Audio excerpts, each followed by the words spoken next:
எல்லாருக்கும் வணக்கம். கார்த்திக் தமிழன் பேசுகிறேன், இங்கிலாந்துலேருந்து.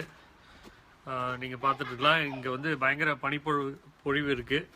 இருந்தாலும் வந்து நம்மளுடைய வாரம் நேரலையை போட்டு மக்களை கதிகலங்க செய்வது, பீதி அடைவை செய்வது, அந்த மாதிரியான வேலைகள், நம்ம நண்பர்கள் சொல்கிற மாதிரி அந்த மாதிரியான வேலைகளை வந்து இன்றைக்கும் செய்யலாம் அப்படின்றது தான் வந்து என்னோட நேரலை.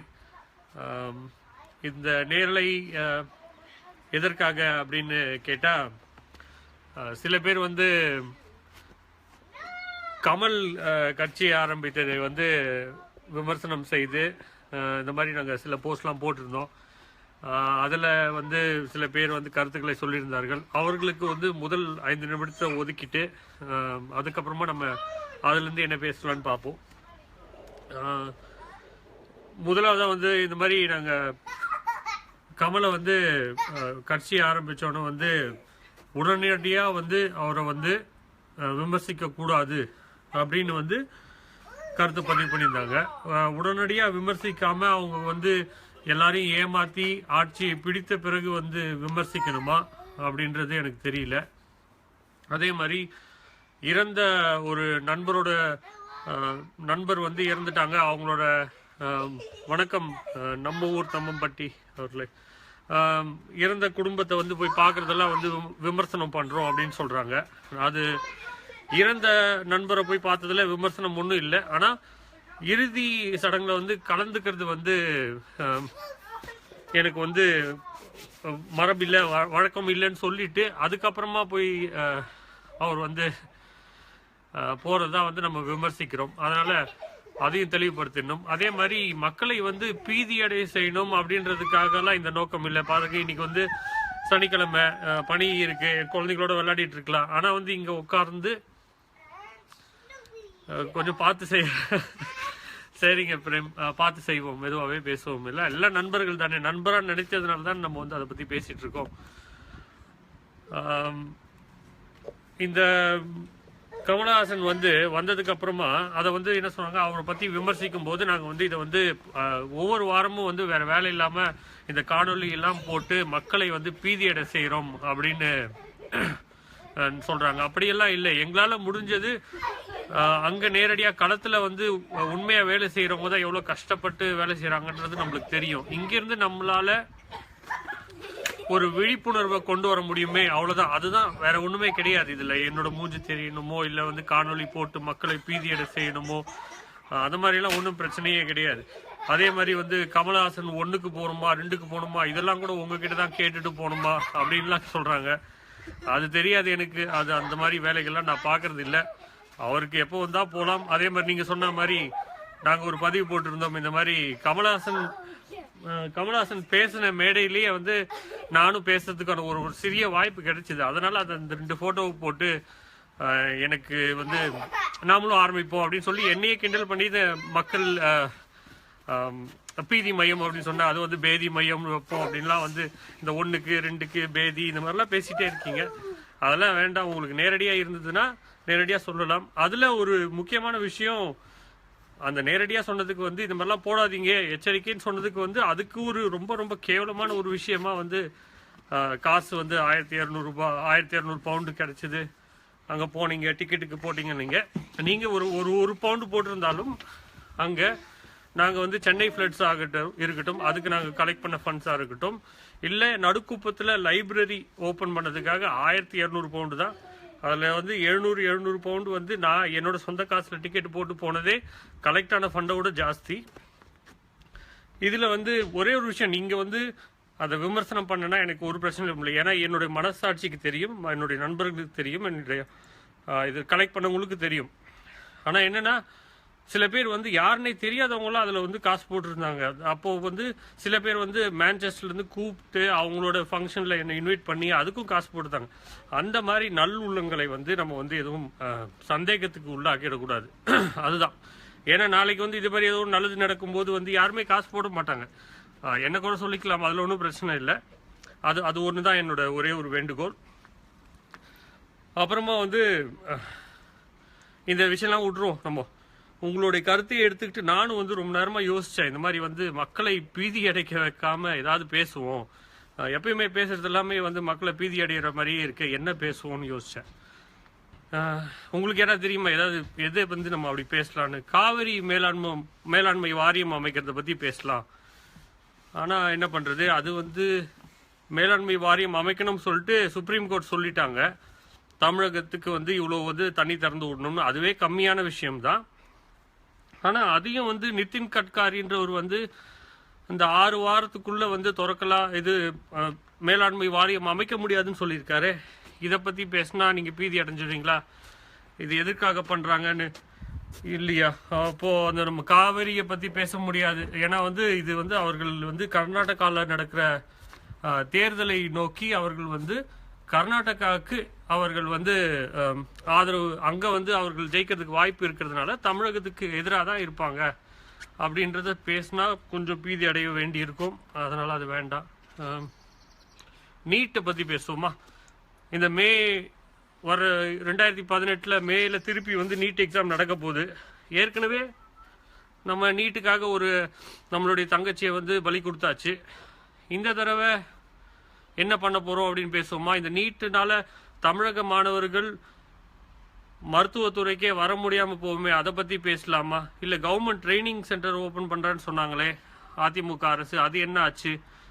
அதை பத்தி பேசினா ஏதாவது வந்து பீதி அடைவீங்களா? வேண்டாம், அதுவும் வேண்டாம். ஏன்னா வந்து தமிழகத்துல வந்து மருத்துவ மாணவர்களே வர முடியாத ஒரு நிலைமை இருக்கும் அப்படின்னா அதை பத்தியும் பேசுறது கொஞ்சம் பீதி அடைய தான் செய்வீங்க. இந்த நீட் வழியாவே தேர்வாகி டெல்லியிலையும் போய் சண்டிகர்லையும் போய் நம்ம மருத்துவ மாணவர்கள் மர்மமான முறையில் வந்து சாவுறாங்க இல்லையா? அதை பற்றி பேசினா இல்லை, வேண்டாது. மர்மமான முறையில் அதுவும் பீதி அடைவாங்க. தூத்துக்குடியில் ஸ்டெர்லைட் ஆலை இருக்கு, அங்கே வந்து 20 நாளாக போராடிட்டு இருக்காங்க. அதை காட்டாம ஸ்ரீதேவியை காட்டிட்டு இருக்காங்க. அதை பற்றி பேசுவோமா? 1 கிலோ 1 லிட்டர் அந்த இதுக்கு வந்து சல்ஃபர் டை ஆக்சைடு வந்து பிரான்ஸ் இது தயாரிக்கிறான், காப்பர் தயாரிக்கிறான். அதுல வந்து வெளியில வந்து சல்ஃபர் டை ஆக்சைடு அதெல்லாம் விட்டு மக்கள் மயங்கி விழுறாங்க, கண் எரிச்சல் ஆகுது, கேன்சர் வருது. ஐயோ, இது ரொம்ப பீதியா இருக்கு எனக்கு, வேண்டாம். அவங்கவுங்களே போய் பார்த்துங்க. என்ன பேசலாம் வேற? கன்னியாகுமரியில வந்து சரக்கு பெட்டகம் அமைக்கிறாங்க. அதை வந்து எதிர்த்து பயங்கரமான ப்ரொட்டஸ்ட் நடந்துட்டு இருக்கு. வார வாரம் ஏதாவது ஒரு பெரிய போராட்டம் நடத்துறாங்க. அதை பத்தி பேசலாம். அதை விட மதவாத பாரதிய ஜனதா பின்பலத்துல அங்க சரக்கு பெட்டகம் வரணும் அப்படின்னு சொல்லிட்டு ஒருத்தவங்க வந்து போராடுறாங்க.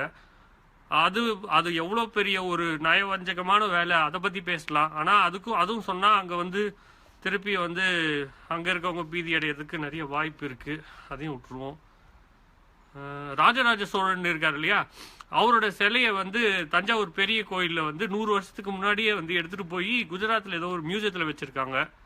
எப்படி நம்மளுடைய வளங்களும் நம்மளுடைய அடையாளங்களும் வந்து அழிக்கப்படுது அப்படின்றத வந்து மக்களுக்கு சொல்லுவோமா? சொன்னா வேண்டாம். தஞ்சை பெரிய கோயில் அங்கேயே இப்படி வந்து திருடுறாங்களா அப்படின்னா அதுவும் கஷ்டம்தான். என்ன பண்றது? திருப்பூரால வந்து இப்போ வந்து போன வாட்டி அங்க எலெக்ஷன் நடந்தப்போ டெபாசிட்டே வாங்காத இந்த பாரதிய ஜனதா கட்சி இந்த வாட்டி அறுதி பெரும்பான்மை பெற்று அவங்க இருக்காங்க. அதை பத்தி பேசுவோமா? இதே நிலைமை வந்து போன வாட்டி பிஜேபி தமிழ்நாட்டிலயோ கேரளாலயோ அந்த மாதிரி எவ்வளவு வாங்கினாங்கன்னு நம்மளுக்கு தெரியும். அடுத்ததா அதை பத்தி பேசுவோமா? எப்படி வந்து இந்தியாவே காவிமயமா ஆக்கப்பட்டு வருது, இதுல வந்து நடிகர்களை உள்ள வைத்து அதை பத்தி பேசுவோமா? அது வேண்டாம். இதுவும் வந்து கான்ஸ்பிரசியா இருக்கு. இதுவும் வந்து மக்கள் பீதி அடைவாங்க. சிரியா, ஐயோ சிரியா வேண்டாம். சிரியா வந்து எதுக்கு? அதுல கண்டிப்பா வந்து அந்த படங்களை பார்க்கும்போதே நம்மளுக்கு பீதி ஆகுது. எதை பத்தி தான் பேசுறது? இப்போ யாராவது சொல்லுங்க. இன்னும் ஒன்னும் சொல்ல மாட்டேன்றீங்க. எல்லாரும் நீங்களும் பீதி ஆயிட்டீங்களா? ஜெனீவால ஒரு பேசும். சரிங்க, இது வந்து பீதி ஆகலாம். ஏன்னா வந்து நம்மளோட நேரடி சம்பந்தம் இல்லைன்னு நம்ம நினைக்கிறதுனால. ஜெனீவால யூஎன் கன்வென்ஷன்ல வந்து இப்போ 30 நிமிடம் 30 செய்திகள் இல்லைங்க.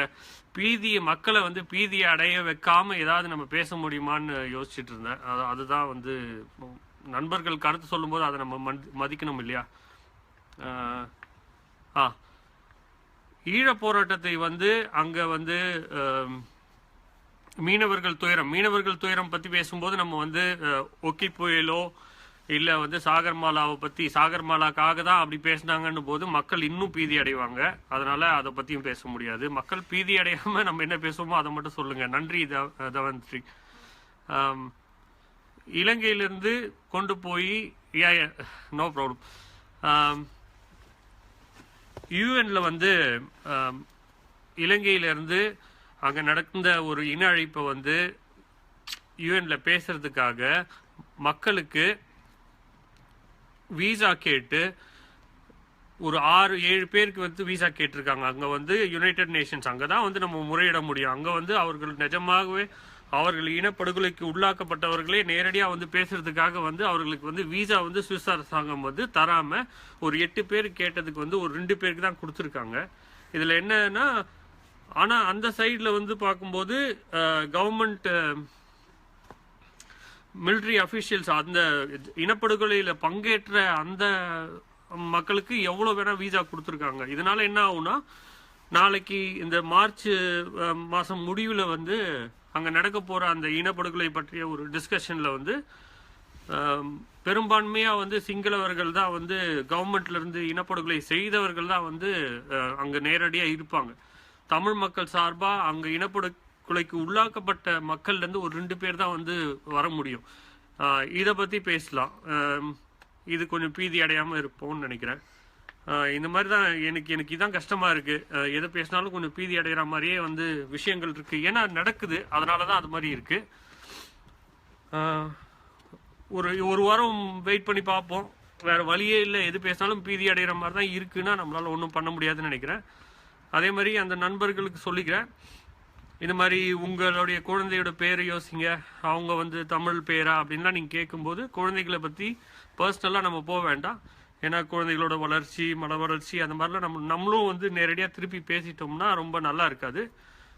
உங்களை வந்து என்னுடைய நண்பனாக நினைக்கிறதுனால தான் நான் இவ்வளோ நேரம் எடுத்து நான் இதை வந்து பேசுகிறேன். உங்களுக்கு பிடிக்கல, எல்லாமே பீதி கலப்புற மாதிரி இருக்குது, உங்களுக்கு பயமாக இருக்குன்னா நீங்கள் அன்ஃப்ரெண்ட் பண்ணிவிட்டு போயிடலாம்.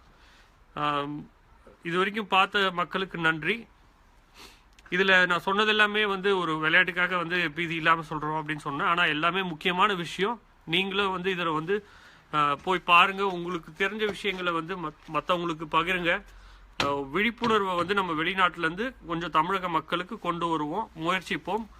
அங்கே ஏன்னா நான் இப்போ போயிட்டு வந்தேன், ஒரு 2-3 வாரம் அங்கே தமிழ்நாட்டில் இருந்தேன். எனக்கு பீதி அடையத்தான் வேண்டும். உண்மையான அக்கறை இருந்தால் பீதி அடைய தான் செய்கிறோம். என்ன பண்ணுறதுன்னு தெரியல. நான் ஒரு 3 வாரம் இருந்தேன். இது ரொம்ப முக்கியமான விஷயம். 3 வாரம் அங்கே இருந்தேன். இப்போ நான் சொன்ன விஷயமெல்லாம் வந்து அங்கே இருந்தப்போ எனக்கு தெரியவே இல்லை. அங்கே எப்பவுமே சன் மியூசிக்கும் கிரிக்கெட்டும் அந்த தேவையில்லாத விஷயங்களும் தான் நியூஸில் வந்து அவர்கள் ஃபோர்ஸ் பண்ணுறாங்க. இங்கே நம்ம வந்து நம்மளுக்கு தேவையான விஷயங்களை நம்ம தேடி பார்க்குற நிலமையில இருக்கோம். நம்மளுக்கு படிக்கிறதுக்கும் நேரம் இருக்குது கொஞ்சம். அதனால் அந்த விழிப்புணர்வை நம்ம கொண்டு வருவோம்.